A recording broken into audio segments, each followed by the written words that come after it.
चुनाव आयोग की तरफ से 5 राज्यों में चुनावों की घोषणा कर दी गई है। 10 फरवरी से पहला चरण चुनावों का होगा। 7 चरण में कुल चुनाव रहने हैं। 10 मार्च को इन राज्यों में नई सरकार बन जाएगी। बीजेपी के लिहाज से इन चुनावों को हरियाणा बीजेपी अध्यक्ष ओम प्रकाश धनखड़ कैसे देखते हैं? धनखड़ साहब, चुनावों की घोषणा हो चुकी है, 10 फरवरी से चुनाव शुरू हो जाएंगे, 7 चरण के चुनाव है। एक बड़ी चुनौती है, ज्यादातर राज्यों में आप लोगों की सरकार, आप लोगों को सरकार बचानी है। कैसे देखते हैं बीजेपी के लिए चुनाव कितना आसान है फिलहाल? देखिए, तारीखें घोषित हो गई हैं और 10 से फरवरी से 7 मार्च तक चुनाव होंगे। और इम्पोर्टेंट डेट जहाँ बीजेपी के कार्यकर्ता काम में लगे हैं वहाँ उत्तर प्रदेश के तो 7 फेज हैं, लेकिन एक इम्पोर्टेंट तारीख 14 फरवरी है जहाँ पंजाब और उत्तराखंड के चुनाव हैं। भारतीय जनता पार्टी हरियाणा के कार्यकर्ताओं की ड्यूटी उत्तर प्रदेश, उत्तराखंड और पंजाब में लगाई गई है। और हमारे कैप्टन जो है अभिमन्यु जी, संजय भाटिया जी उत्तर प्रदेश में लगाए गए हैं, संदीप जोशी जी हमने उत्तराखंड में लगाए हैं, डॉक्टर संजय शर्मा जी को पंजाब में लगाया है और इनके साथ सैकड़ों कार्यकर्ताओं की ड्यूटी तीनों राज्यों में लगाई। मुझे लगता है ड्यूटियां तो आपने बड़ी संख्या में लगा दी है। मैं एक सवाल यही पूछ रहा हूं, ड्यूटियां तो आपने लगा दी है, लेकिन जो फिलहाल चुनाव आयोग ने कहा है 15 जनवरी तक ना कोई रैली हो सकती, ना रोड शो हो सकता, ना पद यात्रा हो सकती, डिजिटल तरीके से, वर्चुअल तरीके से आप लोगों को रैलियां करनी होगी। इस लिहाज से आप कैसे देखते हैं, जब नेता के सामने भीड़ नहीं होगी तो किस तरीके से आप ज्यादा वोट मांगेंगे? देखिए, ये पहली बार एक निर्णय लिया गया है और निर्णय सभी के लिए है, लेकिन इसमें मैं सबसे ज़्यादा कंफर्टेबल भारतीय जनता पार्टी को मानता हूं, क्योंकि भारतीय जनता पार्टी का कार्यकर्ता बूथ तक होता है और बूथ तक की हमारी बूथ समिति, पन्ना समिति होती है और सबके हम वर्चुअली जोड़ने में सक्षम होते हैं। और उस नाते से नीचे तक प्रचार करना शायद हमारे लिए सबसे अच्छा और बेहतर और आसान होगा बाकी दलों की तुलना में, क्योंकि बहुत सारे दल तो अपना संगठन ही नहीं बना पाते, केवल एक्चुअल रैली पर डिपेंड रहते हैं। हमारा बहुत सारा काम अभी भी वर्चुअल मीटिंग्स पर चलता है। तो निश्चित रूप से मुझे लगता है कि ये जो हमने नेटवर्क खड़ा किया है संगठन का, वर्चुअल चुनाव प्रचार में भारतीय जनता पार्टी के लिए बहुत फायदेमंद रहेगा।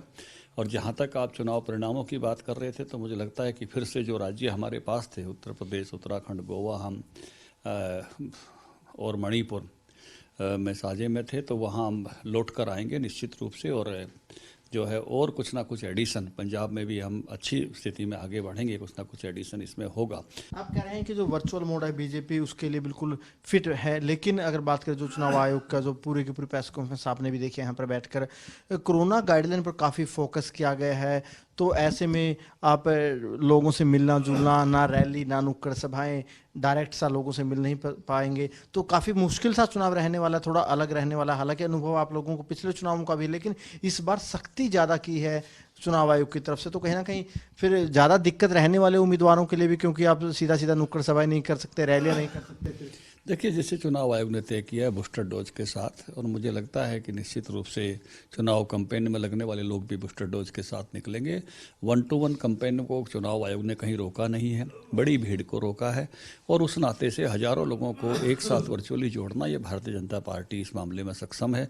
तो हमारे बड़े नेताओं की रैलियाँ वर्चुअली हम कराने में उस नाते से सफल होंगे। और 1-to-1 मिलकर इलेक्शन का प्रचार करने में हमारी टीमें नीचे तक बनी हुई हैं। तो मुझे लगता है कि भारतीय जनता पार्टी के लिए चुनाव प्रचार इस सारे वातावरण में भी कोई बड़ी चुनौती नहीं है, क्योंकि उनकी पूर्व तैयारी जो है इसमें ताकत बनती है। एक आखिरी सवाल आपसे कर लेता हूं, बड़ी संख्या में आपने हरियाणा के कार्यकर्ताओं के नेताओं की जिम्मेदारियां पहले से ही लगा रखी हैं इन चुनावी राज्यों में, यूपी, उत्तराखंड, पंजाब।